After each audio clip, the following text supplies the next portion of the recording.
Thank you very much. Good afternoon, distinguished guests and members of this panel. It is an honor for the government of El Salvador to participate in the International Recovery Forum. The International Recovery Platform and its annual forum is a highly relevant stage to exchange experiences and lessons learned towards making resilience an essential element of the sustainable development. Today, I have the pleasure to introduce a message about the lessons learned in El Salvador in recent years during the response and recovery process from different and complex disasters which have involved the impact of both natural phenomena and conditions of the COVID-19. In particular, during the years 2020 and 2021. El Salvador faced a series of tropical storms where the conditions of risk of COVID infection and movement restriction allowed us to develop better coordination among different actors. We especially had a learning curve in coordinating with the national system for public health, as well as with the education system. As Japanese culture has taught us, learning from our past is vital for improvement. As many of you know, El Salvador is a country in Central America with a long history of facing the impact from different disasters. El Salvador has worked constantly to learn and improve the conditions to reduce disaster risk and at the same time to establish the capacities to recover and build back better. El Salvador has improved in strengthening the interinstitutional coordination, the involvement of community members, and the use of technology in order to increase the efficacy and stability of the recovery. Our objective is to build new environments where living conditions, basic services, education, and health are improved.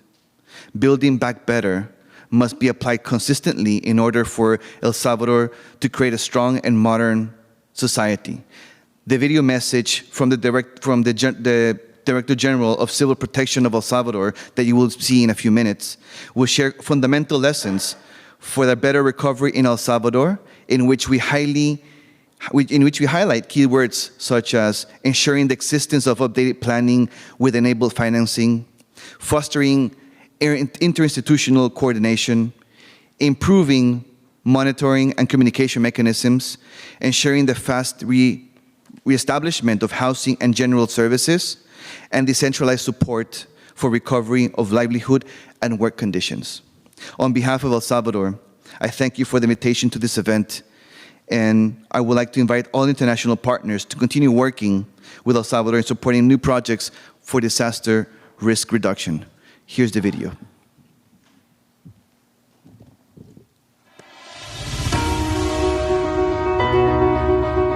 El Salvador is a country considered as a territory with many hazards, floods,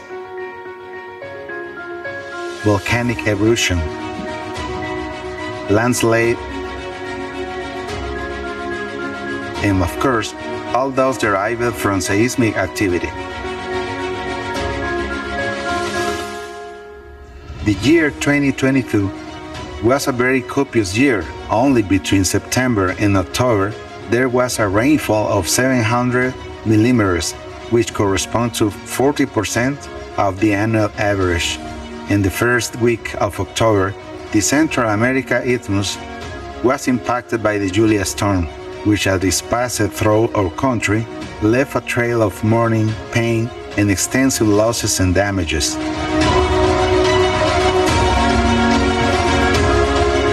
Thanks to the coordination mechanism with the three observatory of Ministry of the Environment, the population was alerted early through the different notice, warnings, and alerts that reached the red, which is the highest level.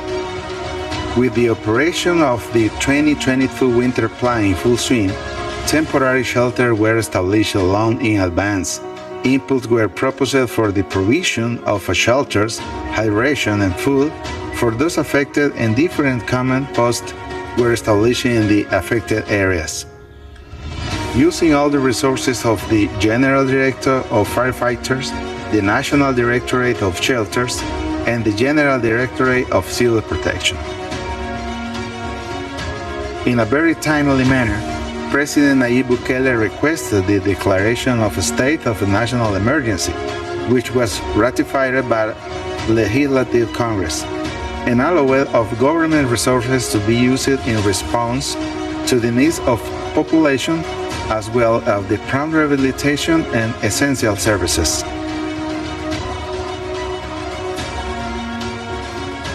The government of President Nayib Bukele is making a very important investment to strengthen the national civil protection system. We have created a search, rescue, and debris removal team that currently allows use to execute the response quickly and very technical. In 2023, we expect to present to the first time in the country history the risk reduction plan, the national reconstruction strategy, and update the national response plan.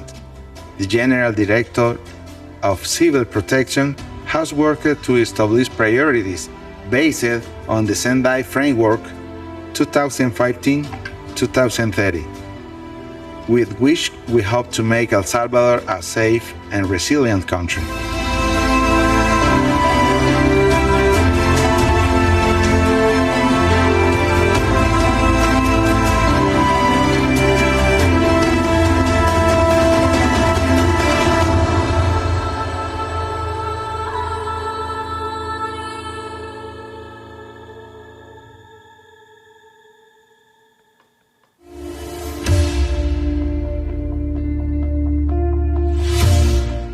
Ladies and gentlemen, on behalf of the National System of Civil Protection of El Salvador, I send you a fraternal greeting and my best wishes for success in the development of this very important forum.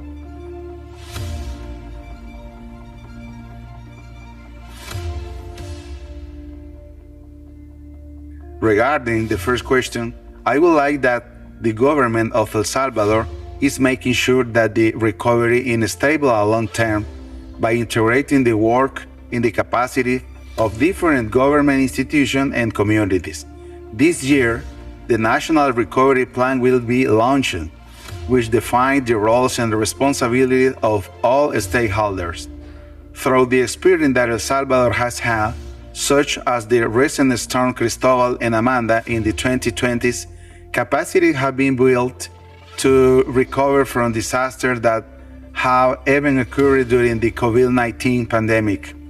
We have learned a lesson to achieve a successful recovery, reducing the time to restore basic services in the condition to continue education and work. The time that affected people are kept in shelters has also been reduced. Among these lessons, in standout, El Salvador has more efficient communication system between government institutions. In addition, there is updated information on the supplies that are available in collection centers and shelters. Another important condition for the connecting recovery with the resilience is that there already create protocols and guides with target time to comply with the restoration of basic services such as water, electricity, or to rehabilitate road and highway. Finally, we highlight the importance of coordinating the work of civil protection not only with the technical part of environmental monitoring, but also with the national public health system, since it allows to ensure that the living and the health condition of the population have been protected, population 2 or 3 years after an emergency. In relation to the second questions, the government of El Salvador has invested in strengthening the following mechanisms that contribute to a better long-term recovery. The strengthening of the threat observation platform, which allows preparing ahead of time and being able to calculate what is input and what financial budget needs to be activated for recovery. National risk management, response and recovery plans that already have roles and activities flows among various actors. Political support from the Legislative Assembly to approve the use of our national emergency funds and extend budget to ensure a successful recovery, not just for emergency. What type of monitoring and evaluation El Salvador used to follow up the response and recovery? Well, the General Directorate of Civil Protection has trained personnel spread throughout the national territory. Our technicians in the territory provide monitoring and follow-up through reports before, during, and after the emergency. The decentralized civil protection system fulfills the function of reporting the progress of recovery in the affected areas. Additionally, the National Recovery Committee evaluates after recovery the number of people and services that were strengthened, which is integrated into ad hoc and annual reports. Similarly, in El Salvador, various partners help with the evaluation of lessons learned from the response and recovery, including members of the humanitarian team such as UNDP and International Federation of Red Cross and Red Crescent Societies. Thank you so much. My best wishes for you.